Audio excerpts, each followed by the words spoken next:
graduated from Miami Northwestern in '87, but during that particular time, I became a teenage father. So I fell, quite frankly, into that particular pattern and that propensity of one who could either be an absentee father and really start to fall into the streets to make provisions for my child. But I understood again that education was going to be the pathway to a positivity, prosperity, and really a productive life. Graduated from Northwestern and attended Florida A&M University. And my 9th and 10th grade years at Northwestern were not always the best. And I often tell young people, quite frankly, it's not how you start, it's how you finish.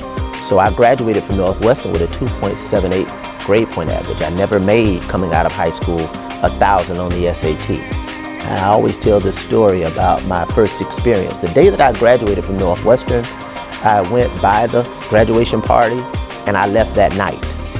I went straight to Tallahassee because I was obligated to go there because I was admitted under a probationary status. And what that meant is I didn't have the initial grade point average, I didn't have the test score, so they were going to give me an opportunity to come during the summer. And I had 6 weeks to prove my mettle, my intellectual, my personal commitment, and my mettle to pursue a college education. And this was preceded by my application that required an essay to say why was a college education important for me, and if given the opportunity, what would I do with that? In an auditorium with children, young people from Florida, from Detroit, from Chicago, from Georgia, from New York, from all across the country that were in the same boat as I surmise it may have been 200 to 300 that were admitted into that particular program. And I fondly remember, vividly remember the speaker saying, look to your left and look to your right. She's cute, he's handsome, but if you don't look straight ahead, you're gonna miss out on the opportunity for your future.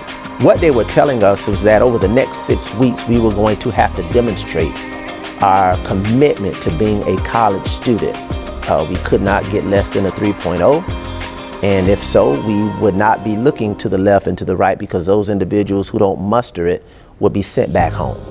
So during that particular time, obviously I did well over the summer, and I matriculated through college and graduated in 3 years, magna cum laude, with a degree in English. So with that opportunity, I didn't go back and knock on the door, I actually kicked it in. And again, I think that was a lesson that many of us need in terms of an opportunity, and how much brilliance and how much giftedness and how much talent and how much potential was left back here on the streets of Liberty City. A lot. During my initial freshman year, I lost one of my best friends in a car crash. He was committing a robbery in a high-speed chase. There were several of them that were killed along with innocent victims. A year later, I lost another best friend, stabbed in the backseat of a car during a drug deal. During that particular time, my brothers were actually under indictment and heading to trial to start their prison sentence for drug violations. And I was on a different trajectory as it relates to education being that place that saved me.